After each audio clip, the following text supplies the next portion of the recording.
Class 12 के बच्चों, क्या हाल चाल है? सब कुछ बढ़िया ही होगा। तो पिछले वीडियो में हम लोगों ने क्रिस्टलाइन सॉलिड और एमॉर्फस सॉलिड के बारे में डिस्कशन कर लिए थे। तो आज हम बात करने वाले हैं क्रिस्टलाइन सॉलिड के कितने टाइप्स होते हैं, कितने टाइप्स के क्रिस्टलाइन सॉलिड होते हैं। चूँकि एमॉर्फस सॉलिड के बारे में हम लोगों को डिस्कशन ही नहीं करना है, क्योंकि उसमें वो बहुत ही वीक होता है। तो वीक होने के कारण उसमें प्रॉपर्टीज़ भी बहुत कम पाई जाती है। प्रॉपर्टीज़ कम पाई जाती है तो उसके बारे में हम लोग को डिस्कशन अच्छे से करना ही नहीं है, यानी उसके बारे में डिस्कशन ही नहीं करना है। हमको सिर्फ और सिर्फ क्रिस्टलाइन सॉलिड के बारे में डिस्कशन करना है। तो बिना कोई समय गंवाते हुए आइए हम लोग पढ़ते हैं कि क्रिस्टलाइन सॉलिड के कितने टाइप्स होते हैं। चूँकि क्रिस्टलाइन सॉलिड के बारे में हम लोग पढ़ चुके हैं अच्छे से। क्रिस्टलाइन सॉलिड अच्छे से देखेंगे, मज़ा आएगा। देखिएगा, हम लोगों के साथ बने रहिए, मेरे साथ बने रहिए और आपको सारा बात अच्छे से समझ में आएगा। देखते रहिएगा। इसके 4 टाइप 1, 2, 3 और 4 देखिएगा। पहला होता है बाबू आयोनिक सॉलिड। पहला होता है आयोनिक सॉलिड। दूसरा होता है कोवेलेंट सॉलिड। चूँकि आयनिक सॉलिड और कोवेलेंट सॉलिड के बारे में आप लोगों ने 10th में पढ़ लिया होगा बढ़िया से, ठीक है। अब नहीं पढ़े तो फिर मैं दोबारा बता दूंगा अच्छे से। उसके बाद होता है मेटालिक सॉलिड।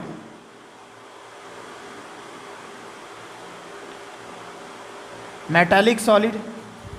उसके बाद आता है मॉलिक्यूलर सॉलिड। चूंकि मॉलिक्यूलर सॉलिड का भी 3 टाइप होता है, यानी इसमें भी 3 टाइप्स पढ़ने हैं, इसी के लिए यहाँ पे लिखना पड़ेगा, ठीक है। तो पहला है हमारा नॉन पोलर मॉलिक्यूलर सॉलिड। फिर दूसरा है polar molecular solid, polar molecular solid. फिर अगला है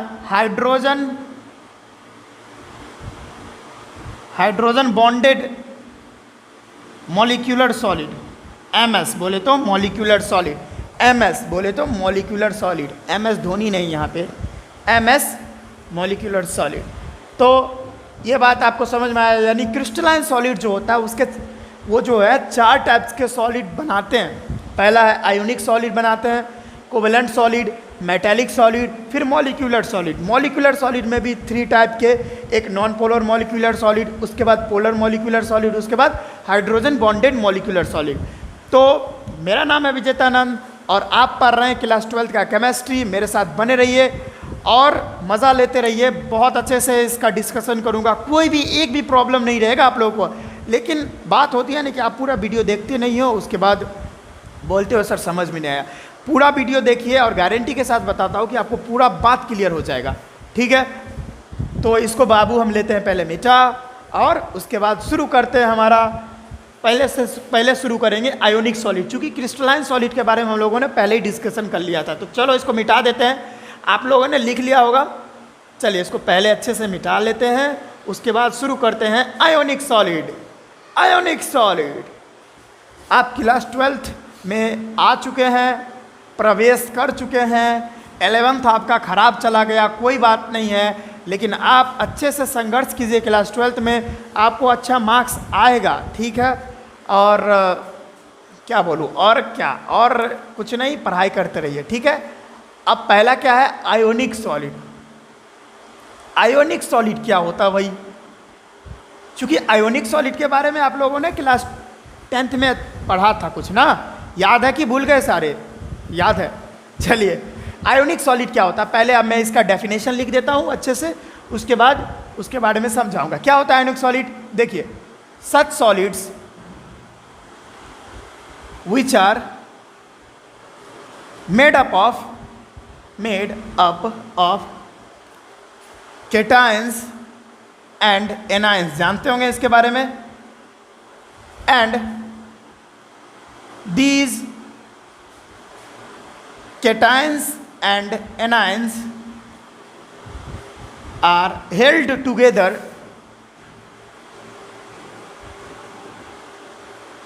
by a special force called electrostatic force. Electrostatic force. इतना इतना बात समझ में आया? नहीं आया तो मैं अभी डिस्कशन करूंगा इसको। पहले देख लीजिए आयनिक सॉलिड क्या होता है, ठीक है। चूंकि पहले नंबर ये जो इलेक्ट्रोस्टैटिक फोर्स है इसको हम लोग देख लेते हैं। एक और चीज़ इसके बारे में बहुत ही फेमस है, इलेक्ट्रोस्टैटिक फोर्स को हम लोग आयोनिक बॉन्ड भी बोल सकते हैं। क्या बोल सकते हैं? आयोनिक बॉन्ड भी हम लोग इसको बोल सकते हैं। चलिए ये बात इंपॉर्टेंट था, लिख लीजिए।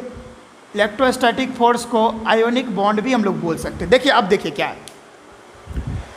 आयोनिक सॉलिड क्या होता है कि वैसे सॉलिड यानी such solid which are made up of cation and anions, वैसे सॉलिड जो केटाइन और एनाइन से मिलके बने होते हैं, केटाइन एंड एनाइन से मिलके बने होते हैं।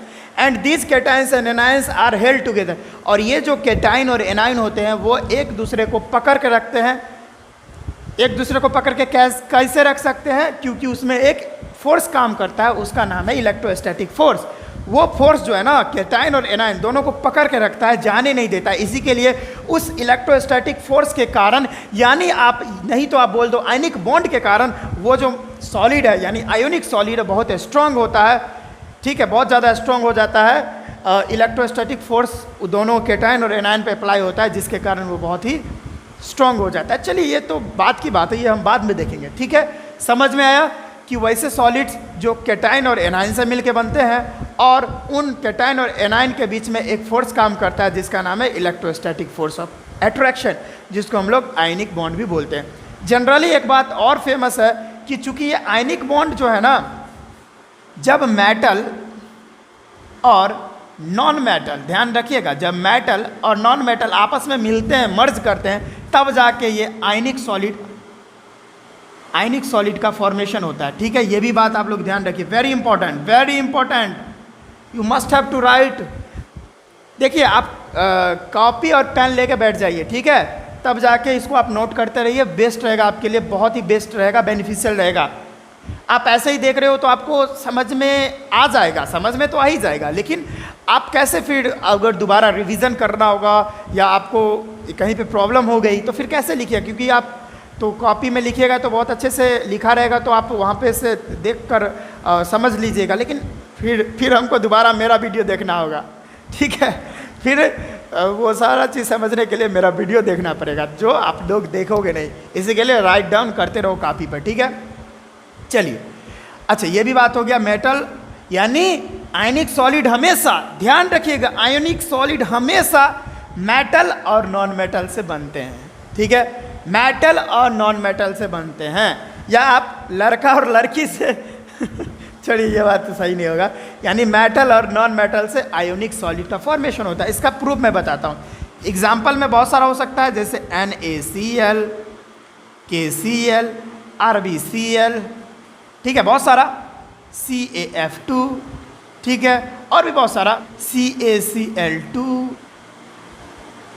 इतना सारा क्या है, अभी बहुत सारा, यार कितना लिखूं, ये सारा आयोनिक सॉलिड है। चूंकि अब ये कैसे केटाइन और एनाइन से मिलके बनता है वो आप देख लेते हैं। पहले NaCl का देख लीजिए आप, NaCl जिसमें Na+ और Cl- से मिलके बना है। चूंकि Na+ ये केटाइन है और Cl- ये एनाइन होता है। चूंकि केटाइन क्या होता है, एनाइन क्या होता है, ये भी अभी डिस्कशन कर रहे, टेंशन नहीं लेने का। दूसरा देख लीजिए KCl, K पॉजिटिव प्लस में Cl-, समझ रहे हैं। फिर तीसरा देख लीजिए RbCl, ये भी जो है Rb+ रुबेडियम का आयन है और प्लस में क्लोरीन का आयन है, ठीक है। चौथा देख लीजिए CaF2, कैल्शियम फ्लोराइड क्या है Ca2+ प्लस में 2F-। तो ये देखिए पॉजिटिव आयन जो है, ये पॉजिटिव जो है ये सारा क्या है, केटाइन है, और ये निगेटिव जो है वो सारा क्या है, एनाइन है। तो आप समझ में आया कि जो आयोनिक सॉलिड होते हैं वो केटाइन और एनाइन दोनों से मिलके बने होते हैं, उसी को हमको लोग क्या बोलते हैं, आयोनिक सॉलिड बोलते हैं। पहले आप इतना नोट डाउन कर लीजिए, उसके बाद हम आगे देखते हैं। चलिए पहले इतना नोट डाउन कर लीजिए, तो चलिए इतना नोट डाउन कर लीजिए पहले।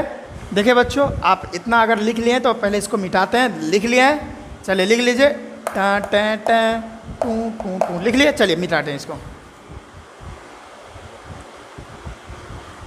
तुम्हारी तस्वीर के सहारे मौसम कई गुजारे मौसमी ना समझो पर इश्क को हमारे नजरों के सामने। ओहो, आयनिक सॉलिड भी हम मिटा दिए। चलिए दोबारा लिख लेते, क्या दिक्कत है। आयोनिक सॉलिड, ठीक है। अब आयोनिक सॉलिड का कुछ प्रॉपर्टी लिख लेते हैं। जो आयोनिक सॉलिड होते हैं उसको कैसे पहचानेंगे, ठीक है। हम उसके अंदर झांक लेंगे। देखिए भाई, ये केटाइन है और ये एनाइन है, ऐसे तो पता करेंगे नहीं, क्योंकि ऐसे थोड़ी ना पता है। वो तो इंटरनल चीज़ है ना, केटाइन एनाइन।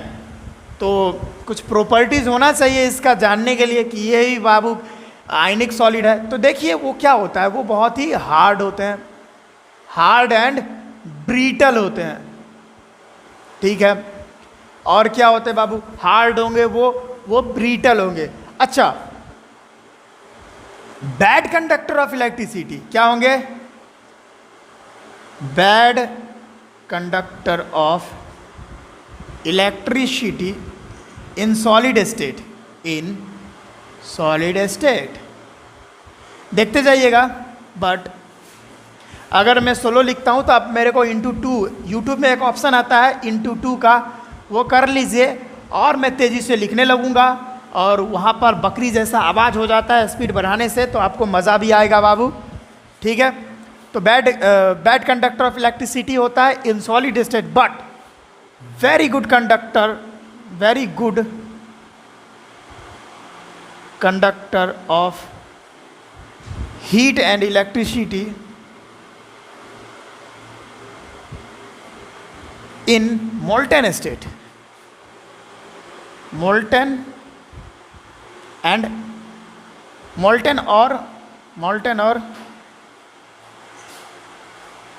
Aqueous state. मेरी इस बात को समझिए कि ये आयोनिक सॉलिड होते हैं, वो क्या होते हैं, बैड कंडक्टर ऑफ इलेक्ट्रिसिटी होते हैं सॉलिड स्टेट में। सॉलिड स्टेट में जो है ना, ये बैड कंडक्टर होते हैं, लेकिन जैसे ही ये मोल्टेन स्टेट में आते हैं, ये इलेक्ट्रिसिटी और हीट के बहुत अच्छे यानी गुड कंडक्टर हो जाते हैं। क्योंकि क्या होता है, मैं एग्जांपल ले लेता हूँ, जैसे NaCl ले लीजिए आप। हम लोग पढ़े थे क्लास 10th में, इलेक्ट्रिसिटी तभी फ्लो हो सकती है जब आयंस फ्री हो, आयंस फ्री हो तभी इलेक्ट्रिसिटी अच्छे से फ्लो हो सकती है। अब यहाँ पे देखिए, ये जो Na+ और Cl- यहाँ पे जो बॉन्ड है, इलेक्ट्रोस्टैटिक फोर्स ऑफ अट्रैक्शन है, यहाँ पे पकड़ा हुआ है भाई। अब जैसे ही हम इसको हीट करेंगे, यानी मोल्टेन स्टेट बोले तो पिघला हुआ, यानी मेल्ट करेंगे उसको, तब क्या होगा, ये बॉन्ड जो है धीरे धीरे ये बॉन्ड जो है यानी ये जो फोर्स ऑफ अट्रैक्शन है इलेक्ट्रोस्टैटिक फोर्स का, वो धीरे धीरे टूट जाता है। ये धीरे धीरे क्या हो जाता है, ब्रेक कर जाता है, और फाइनली ये जो हमारे ये बॉन्ड होता है यहाँ वाला टूट जाता है। वो Na+ और Cl- यानी Na+ और Cl- दोनों अलग हो जाते हैं, चार्जेज हो जाते हैं, फ्री स्टेट में चार्जेज हो जाते हैं, यानी आयंस जो है फ्री स्टेट में हो जाते हैं, और उसके बाद इलेक्ट्रिसिटी फ्लो करने लगता है। लेकिन सॉलिड स्टेट में क्यों नहीं होता, क्योंकि वह बॉन्डेड होते हैं, एक दूसरे से जुड़े होते हैं, फ्री नहीं होते हैं। जब तक आयंस फ्री होंगे नहीं, तब तक इलेक्ट्रिसिटी फ्लो हो ही नहीं सकती है। चलिए, ये बात आपको समझ में आ गया होगा। चलिए अब नेक्स्ट देखिएगा, conductivity depends on free ions. कहने का मतलब, कंडक्टिविटी जो है ना, वो फ्री आयंस पे डिपेंड करता है। यानी जितना ज़्यादा फ्री आयन उतना अच्छा कंडक्टिविटी। ये बात ध्यान में रखिएगा बाबू, जितने ज़्यादा फ्री आयंस होंगे उतने अच्छा कंडक्टिविटी होगा। मैं एग्जांपल बता देता हूँ।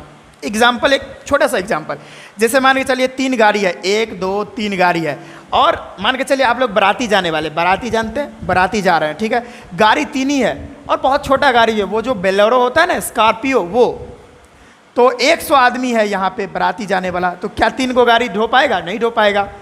तो चलिए इस गाड़ी को हम लोग मान लेते हैं आयंस है, और ये 100 आदमी इलेक्ट्रिसिटी है। तो भाई आयंस कम है तो इलेक्ट्रिसिटी को अच्छे से फ्लो नहीं करवा पाएगा, लेकिन वहीं पर बहुत सारे गाड़ी आ जाते हैं, बहुत सारे गाड़ी यानी बहुत सारे आयंस आ जाते हैं, तो बहुत अच्छे इलेक्ट्रिसिटी को वो ढो के ले जाएंगे, बहुत ज़्यादा इलेक्ट्रिसिटी को ढो के ले जाएंगे। समझ में आया? समझ में आया? आया? आया नहीं आया? आ जाएगा बाबू, फिर से हमको स्किप की सॉरी बैक कीजिए, आ जाएगा समझ में। ठीक है, चलिए ज़्यादा समय हम आपका नहीं लेंगे, बहुत लंबा वीडियो हो जाता है, इसको ज़्यादा खींचेंगे नहीं। Conductivity depend upon free ions, जितने ज़्यादा फ्री आयंस कंडक्टिविटी उतना ही ज़्यादा। अब नेक्स्ट बात देखिएगा, as we increase the temperature the conductivity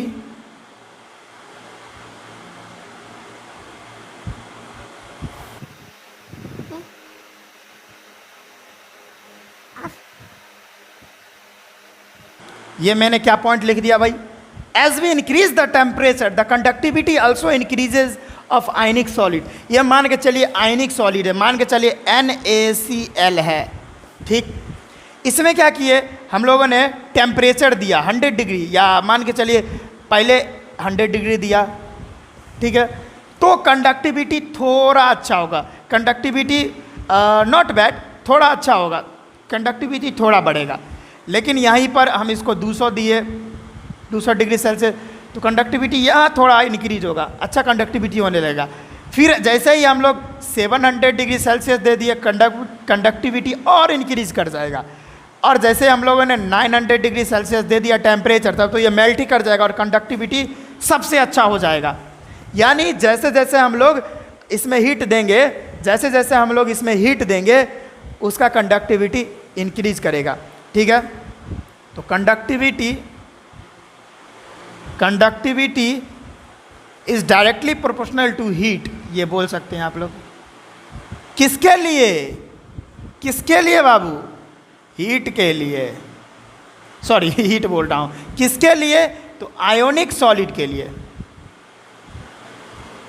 ionic solid के लिए जितना ज़्यादा आप लोग हीट देते जाओगे, कंडक्टिविटी उतना ज़्यादा इंक्रीज करते जाएगी। चलिए ये बात समझ में आ गया। चलिए इतना बात आप नोट डाउन कर लीजिए, इसके बाद हम लोग आगे देख रहे हैं, ठीक है। इसमें देखिए जितना ज़्यादा हीट देंगे उतना अच्छा कंडक्टिविटी। क्यों? क्यों? कोई पूछ देगा क्यों? तो as we increase the temperature then we obtained more free ions. जैसे जैसे हम लोग टेम्परेचर बढ़ाते जाएंगे तो हमको फ्री आयंस उतने ज़्यादा मिलने लगेंगे। देखिए Na प्लस में ये बॉन्ड था Cl, जैसे जैसे टेम्परेचर यहाँ देंगे वैसे वैसे ये बॉन्ड ब्रेक करेगा और उतने अच्छे उतने ज़्यादा हमको आयंस मिलने लगेंगे फिर से दोबारा। और जितने ज़्यादा हमको आयंस मिलने लगेंगे तो उतना अच्छा तो कंडक्टिविटी होगा ना बाबू। समझ में आया? इसी के लिए डायरेक्टली प्रोपोर्शनल है। ये बात आपको समझ में आ गया? चलिए इतना छाप लीजिए, पहले छाप लीजिए। तो ठीक है बच्चा लोग, आपने इतना तो नोट कर लिया है। चलो चलिए आप इसको मिटा लेते हैं, ठीक है। नोट कर लीजिए, कर लीजिए। चलिए मिटा देता हूँ। हो आयोनिक सॉलिड के बारे में हम लोग ने देख लिया क्या होता है आयोनिक सॉलिड, अच्छे से हम लोग डिस्कशन कर लिए हैं बाबू। अब देखते हैं कोवेलेंट सॉलिड क्या होता है। हो कोवेलेंट सॉलिड, चलिए ये इसके बारे में आप लोग भी 10th में पढ़ चुके थे, फिर यहाँ से यहाँ जो है अच्छे से पढ़ेंगे हम लोग, नए नए टर्म देखने वाले हैं। चलिए क्या है कोवेलेंट सॉलिड? कोवेलेंट सॉलिड, आराम से देखिएगा कोवेलेंट सॉलिड क्या होता है बाबू। It is made when two or more than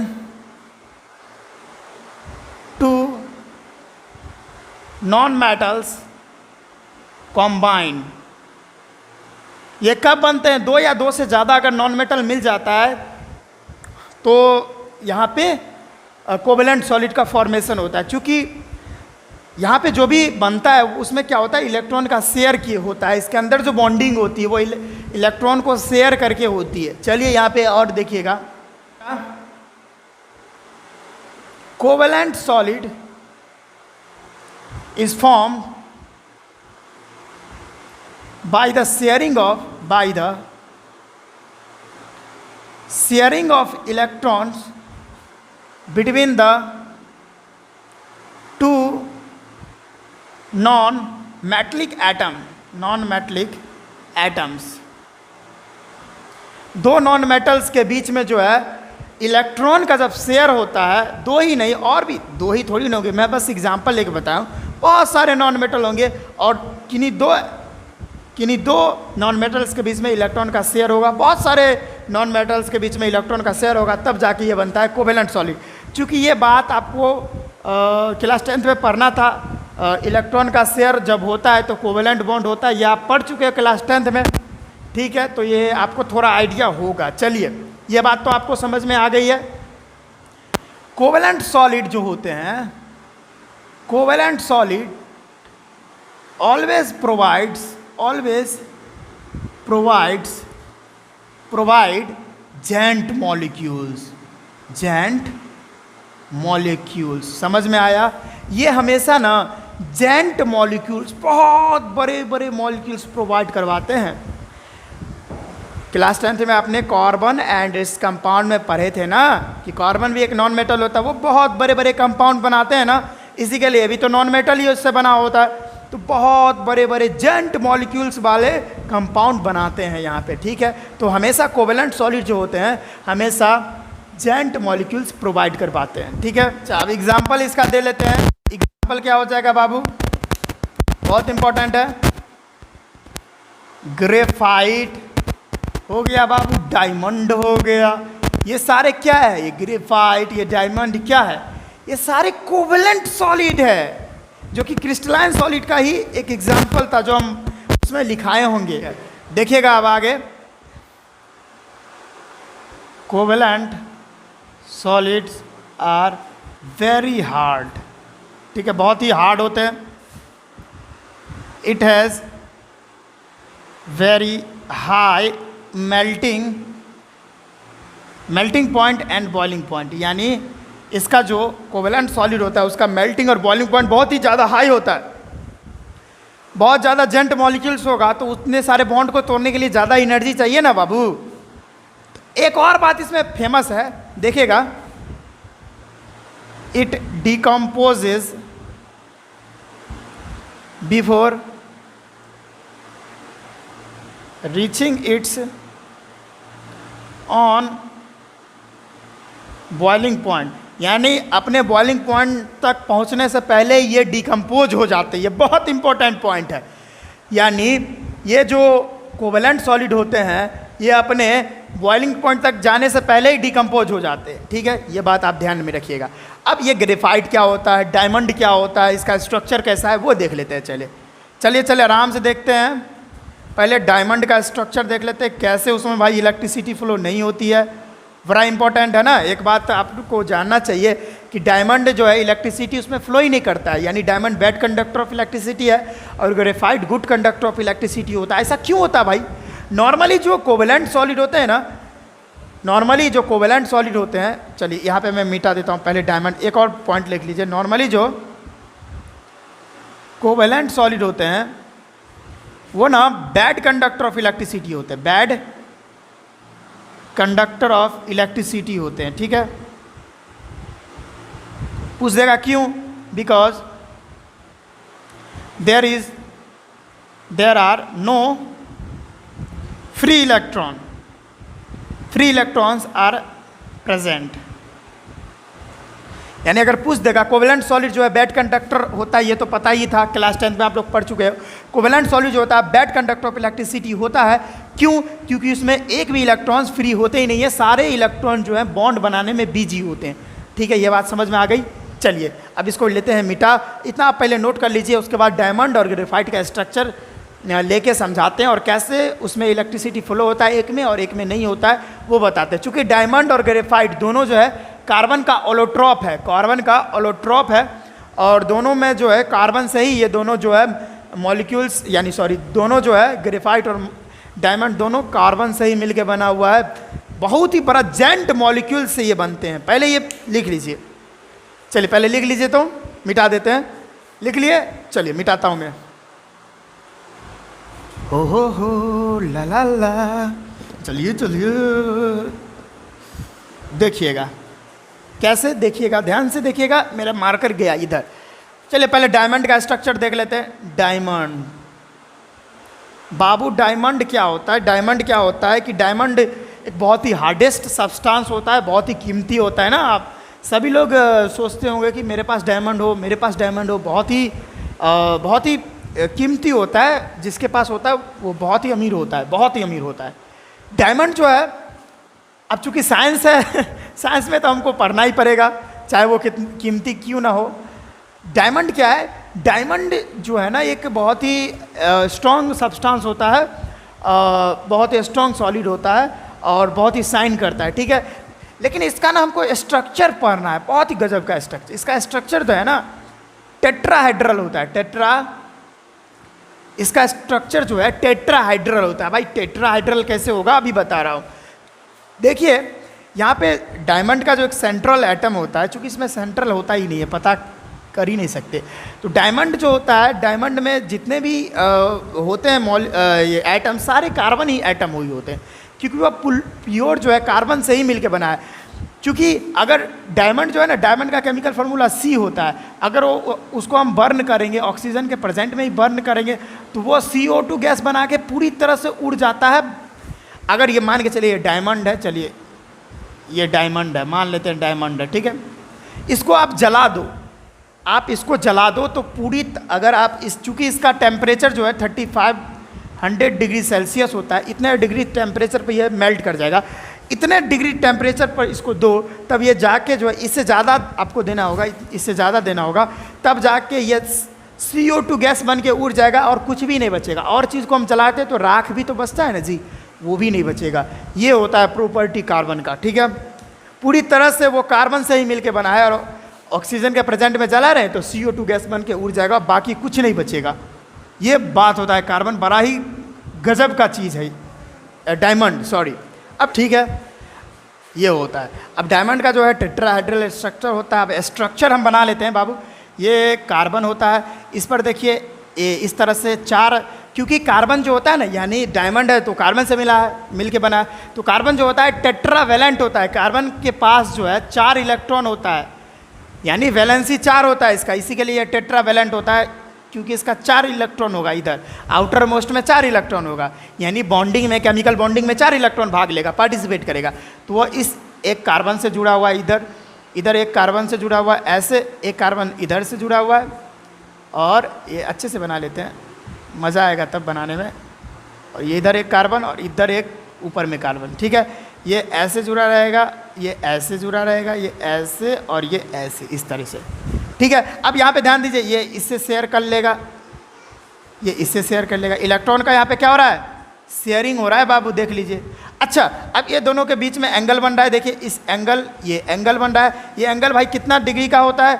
109.5 degree. फिर से यहाँ पे बना रहा हूँ 109.5 डिग्री, यानी 109.5 डिग्री का एंगल बनता है इसके बीच में। एंगल तो बन रहा है, देख लीजिए, एंगल बनता है इतना। अब चूंकि इसमें बॉन्डिंग 4 हो रहा है, तो बाबू इसका जो हाइब्रिडाइजेशन होगा वो sp3 होगा। क्यों होगा sp3? क्योंकि यहाँ पे बॉन्ड 4 है, तो यहाँ पे हाइब्रिडाइजेशन इसका sp3 हो जाएगा। ये आप 11th में पढ़ चुके हो, ठीक है। अब देखिए बाबू ध्यान से, यहाँ पे लिखिएगा कि हाइब्रिडाइजेशन,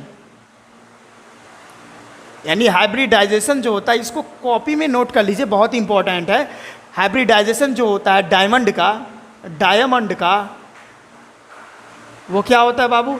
sp3 होता है, ठीक है। और एक और बात, इसका जो बॉन्ड एंगल होता है, ये बॉन्ड एंगल ध्यान रखिएगा, बॉन्ड एंगल जो होता है वो क्या होता है? 109.5 डिग्री होता है। ये भी बात आप लोग ध्यान रखिएगा, बहुत इंपॉर्टेंट है, ठीक है। अब देखिए एक और बात, अब चूंकि इसका हाइब्रिडाइजेशन sp3 है, एक भी इलेक्ट्रॉन खाली नहीं है, ध्यान रखिएगा। Due to no free electrons present in diamond, hence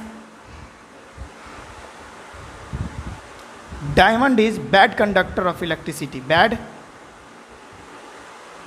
conductor of electricity. ध्यान रखिएगा इस बात को, क्या मैं बोला कि देखिए चूंकि इसका हाइब्रिडाइजेशन sp3 है तो उसमें एक इलेक्ट्रॉन खाली ही नहीं होगा, सारे बिजी होंगे। फिर भी अगर ऐसे नहीं समझ में आ रहा है तो यहाँ पे देखिए ये एक इलेक्ट्रॉन, ये दूसरा इलेक्ट्रॉन, ये तीसरा इलेक्ट्रॉन, ये चौथा इलेक्ट्रॉन, चारों इलेक्ट्रॉन बिजी है बॉन्ड बनाने में। Every electron is busy to make bond with other atoms, that's why there is no free electrons in diamond and hence this is diamond is bad conductor of electricity. यानी diamond में एक electron खाली ही नहीं है, सारा busy है, तो कैसे भाई इलेक्ट्रिसिटी कंडक्ट करेगा, इसी के लिए वो बैड कंडक्टर ऑफ इलेक्ट्रिसिटी होता है। लेकिन एक बात आप ध्यान रखिए, ये जो है ना वेरी हार्ड होता है, वेरी हार्ड। और ये कह लो कि पूरे वर्ल्ड का जो सबसे हार्डेस्ट मेटल होता है वो क्या होता है, डायमंड होता है। वर्ल्ड हार्डेस्ट सॉलिड क्या होता है, वर्ल्ड हार्डेस्ट सॉलिड है डायमंड, जो कि एक नॉन मेटल होता है। चूंकि वर्ल्ड हार्डेस्ट है इसी के लिए इसका जो मेल्टिंग पॉइंट होता है वो भी बहुत ही गजब का होता है। 3500 डिग्री सेल्सियस प्लस आप अगर हीट दोगे तब जाके वो मेल्ट करेगा, इतना गजब का होता है। और सबसे ज़्यादा दुनिया का सबसे ज़्यादा जो कठोर हार्ड सॉलिड होता है वो डायमंड होता है। इतना बात आपको आई थिंक समझ में आया होगा। चलिए इतना बात लिख लीजिए तो इतना बात अब जल्दी कीजिए, ठीक है बाबू। इतना बात आप लोग लिख लिए हो तो मैं इसको देता हूँ मीठा। आप पता चला ना इसमें डायमंड में जो है इलेक्ट्रिसिटी कंडक्ट क्यों नहीं होती, क्योंकि वो इसमें एक भी इलेक्ट्रॉन फ्री ही नहीं है, सारा इलेक्ट्रॉन जो है बॉन्ड बनाने में बिजी है। इसी के लिए डायमंड जो है बैड कंडक्टर ऑफ इलेक्ट्रिसिटी होता है और उसका मेल्टिंग पॉइंट बहुत ही गजब का होता है 3500 degree Celsius. Oh my God, bond angle इतना होता है 109.5 डिग्री और हाइब्रिडाइजेशन sp3 होता है। चलिए इसको मिटा लेते हैं, इतना बात आपको ध्यान में रहना होगा। अब इसको मिटाते हैं, डायमंड हो गया। अब ग्रेफाइट के बारे में हम लोग देखते हैं। चलिए जल्दी कीजिए, जल्दी, वीडियो लंबा हो जाता है तो फिर आप लोग देखते नहीं हो पूरा वीडियो, ठीक है। इसी के लिए समय न गवाते हुए देखते हैं। पूरा सिलेबस हम लोगों को ख़त्म करना है, पूरा 12th पढ़ना है हम लोगों को, तो अच्छे से तेज़ी से पढ़ना पड़ेगा ना। चलिए अब ग्रेफाइट के बारे में हम लोग देख लेते हैं, ठीक है। ग्रेफाइट का जो स्ट्रक्चर होता है ना हेक्सागोनल होता है। कैसा होता है बाबू, हेक्सागोनल स्ट्रक्चर होता है इसका, हेक्सागोनल। अब कैसे होता है तो देख लीजिएगा बाबू, ये देखिए कुछ इस तरीके से, ये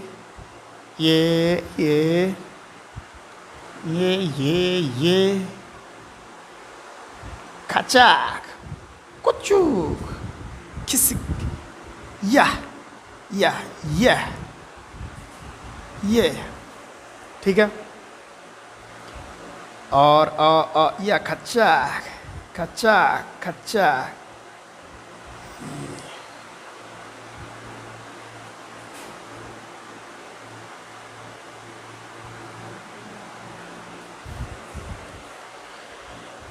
बीच में भी मैं बना देता हूँ या,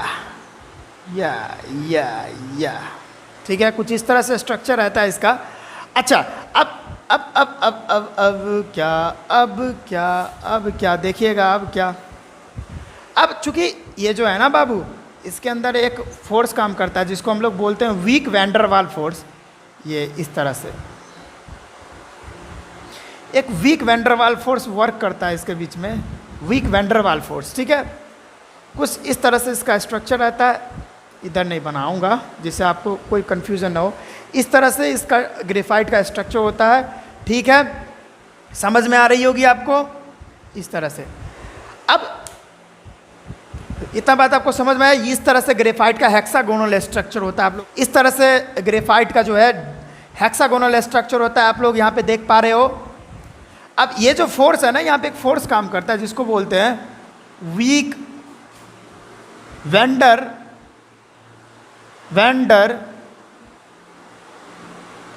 वाल force, weak van der Waals force of attraction होता है यहाँ पे। अब देखिए, आप यहाँ देख रहे होंगे, यहाँ से लेकर यहाँ तक की जो दूरी होती है, डिस्टेंस होती है, यानी ये सीट से ये सीट की जो दूरी होती है, ये अप्रॉक्स में 334 पिकोमीटर होती है। अब पिकोमीटर क्या है, देखिए 1 पिकोमीटर बराबर होता है 10⁻⁻12 मीटर। तो आप 334 को कर लो, आप 334 पिकोमीटर बराबर क्या हो जाएगा, 334 इंटू 10⁻⁻12 मीटर। बाप रे बाप, कितना छोटा है जी, इतना छोटा, यानी 0.00000031334, कितना छोटा हो गया। तो इस तरह से होता है। अब इस तरह से ग्रेफाइट का स्ट्रक्चर होता है। अब ये जो ये पॉइंट मैंने दिया हूँ, ये क्या है, ये कार्बन है, क्योंकि ये भी जो है ना, ग्रेफाइट भी कार्बन से ही मिलके बना होता है। चूँकि ये सॉफ्ट होता है, ये होता क्या है ये बाबू, ये थोड़ा सॉफ्ट होता है एज कंपेयर टू डायमंड, ये थोड़ा सॉफ्ट होता है, ठीक है। और ये लेयर टाइप का स्ट्रक्चर है, देख लीजिए। और इसके बीच में जो है ना वीक वैंडरवाल फोर्स काम करते रहता है। चूँकि अब यहाँ पे देखिए ये कार्बन है, इससे जो है ना ये कार्बन है, ये डॉटेड लाइन, डॉटेड जो मैं बनाया हूँ डॉट, ये कार्बन है। अब ये कार्बन देखिए, एक बॉन्ड, ये पहला बॉन्ड इस कार्बन का पहला, फिर दूसरा, ये तीसरा, 3 ही बॉन्ड है जुड़ा हुआ। तो 3 बॉन्ड है, तो इसका हाइब्रिडाइजेशन क्या हो जाएगा, आप बताइए। हाइब्रिडाइजेशन इसका क्या हो जाएगा, sp2 हाइब्रिडाइज्ड होगा। अब sp2 हाइब्रिडाइज्ड है तो एक इलेक्ट्रॉन इसका फ्री है। अब यहाँ पे गजब का बात हम यहाँ पे पकड़े हैं, due to sp2 hybridisation of graphite 1 electron is free and hence graphite conduct electricity.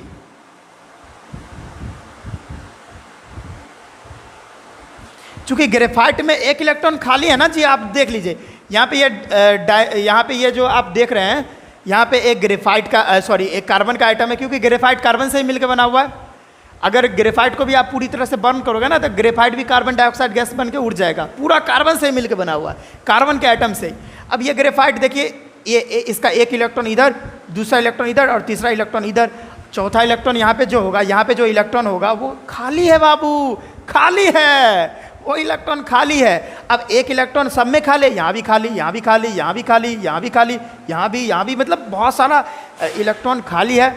अब वही फ्री इलेक्ट्रॉन के कारण ही देखिए यहाँ पे 3 ही इलेक्ट्रॉन, यानी पहला इलेक्ट्रॉन ये, दूसरा इलेक्ट्रॉन यहाँ पे, तीसरा इलेक्ट्रॉन ये, यानी 3 इलेक्ट्रॉन ही बिजी है बॉन्ड बनाने में। लेकिन चौथा इलेक्ट्रॉन जो है वो बाबू कहाँ है, वो फ्री है, एकदम मस्त में है, एकदम मस्ती में है। इसी के लिए बाबू वो जो एक इलेक्ट्रॉन खाली है, इसी के वजह से जो ग्रेफाइट होता है वो गुड कंडक्टर ऑफ इलेक्ट्रिसिटी होता है। अब ग्रेफाइट का जो है ना यूज लुब्रिकेंट में किया जाता है। It is used as lubricant. Lubricant oil जो होता है उसमें यूज किया जाता है। चूँकि कुछ ऐसे मशीन्स होते हैं जो बहुत ज़्यादा टेम्परेचर पर रन करते हैं, तो उसमें अगर कोई दूसरा ऑयल आप डालोगे तो वो क्या है, जल जाएंगी। अब ये जो है ना, ये फ्लेक्सिबल है, ये देखिए ये फ्लेक्सिबल है, इसके बीच में जो है ना वीक वैंडरवाल फोर्स काम करता है। देखिए ग्रेफाइट जो है इसका यूज लुब्रिकेंट ऑयल में किया जाता है। बड़े बड़े फैक्ट्रीज़ में मशीन्स वगैरह जो है उसमें फ्रिक्शन ना पैदा हो जाए, उसी के लिए यहाँ पे ग्रेफाइट का यूज किया जाता है। चूँकि ये स्लिपरी होता है, ऐसे मतलब देखिए ग्रेफाइट जो है, अगर ये ग्रेफाइट का लेयर है, ठीक है, अब वो रन करेगा तो ऐसे रन करेगा और जल्दी डिस्ट्रॉय भी नहीं होगा। इसी के लिए ग्रेफाइट का यूज लुब्रिकेंट ऑयल में किया जाता है। और इसका टेम्परेचर भी थोड़ा हाई है, इसी के लिए जलता भी नहीं है, जल्दी डिस्ट्रॉय भी नहीं होता, इसी के लिए इसका लुब्रिकेंट ऑयल में यूज किया जाता है। तो ये था कोवेलेंट सॉलिड के बारे में। अब वीडियो का लेंथ हो गया लंबा, अब हम नेक्स्ट वीडियो में देखने वाले हैं कि मेटेलिक सॉलिड क्या होता है और ये हमारा मॉलिक्यूलर सॉलिड क्या होता है। मॉलिक्यूलर सॉलिड में हम लोग देखेंगे नॉन पोलर, पोलर और उसके बाद हाइड्रोजन बॉन्डेड मॉलिक्यूलर सॉलिड देखने वाले। तो आज भर के लिए इतना ही। आप लोगों को आज का लेक्चर समझ में आया होगा, मज़ा आया होगा, ठीक है। मिलते हैं नेक्स्ट वीडियो में, पढ़ाई करते रहिए। All the very best.